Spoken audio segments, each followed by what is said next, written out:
So, I had to break the video because I try to keep them around 6 to 7 minutes long, and I needed a break anyway. So there's a traditional, or at least these traditional ways that we think of fact and opinion break down under philosophical scrutiny, and why that is the case, I will show you through exemplification.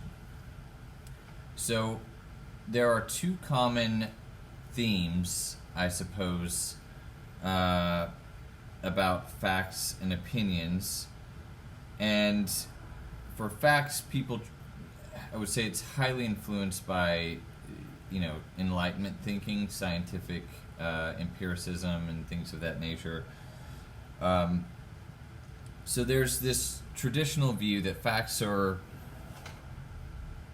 the truth, they're the raw data, and that opinions are purely subjective, and that there is nothing factual or raw data about them. Again, credit to Dr. Reitan for this. Here's an example of a fact where that breaks down. The boiling point, scientifically standardized for alcohol, is 78.37 Celsius. Okay, that's the Celsius. The Fahrenheit is 173.1 Fahrenheit. Okay, that's the standard. It's settled. What is the boiling point? 173.1 Fahrenheit. Okay, is that the boiling point when you are at sea level? Yes. Is that the boiling point when you're in the Alps and the altitude is higher? No, it is not. So these things that are standardized as fact often have some sort of subjectivity to them as well. Now let's take a flip side look at the traditional take on opinions. This is likewise inspired by Reitan. Let's say I am talking about the specific genre that is sometimes called hardcore / metalcore, that sort of, screamy type music, right? I'm in an argument, and I make the assertion that Every Time I Die is the best metalcore, hardcore band out there. Now there's, distinctions about hardcore is not the same as metalcore, whatever you want to call them, they're the best of that genre. And that's actually an astute assertion, because they are actually a quality band within that genre of modern day. I don't know if they would be classified as the very top, but they would be up there. That is a quality claim. However, traditionally we are taught to say that's a subjective claim. So-and-so's may be this, that might be the best band, or, within this genre, or it may be this.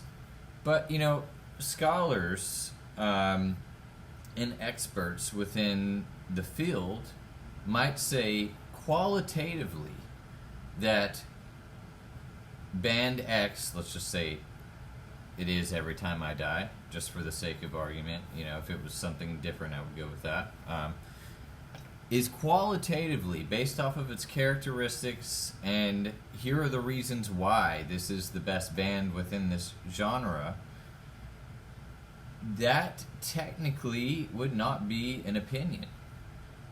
But traditionally, we are sort of primed with this distinction between fact and opinion, how they are tremendously different.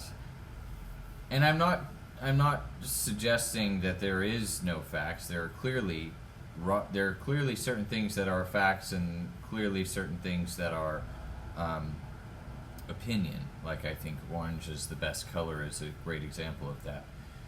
And I'm not trying to say science is not credible, and not credible in the sense that it's all relative. We can choose something else, like, I don't know, my essential oils to cure certain things. You get what I'm saying. I am very critical of science in other regards, but that's beyond our conversation here. Nevertheless, I said all that to say that introductory philosophy students sometimes have a difficult time stating something that isn't just some mere opinion, where there is,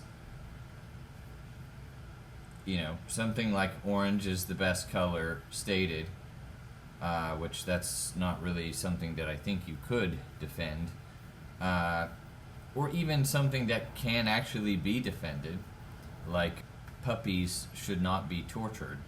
And they don't justify that position. In Introduction to Philosophy and in philosophy, philosophers and philosophy students are required to justify the positions that you take.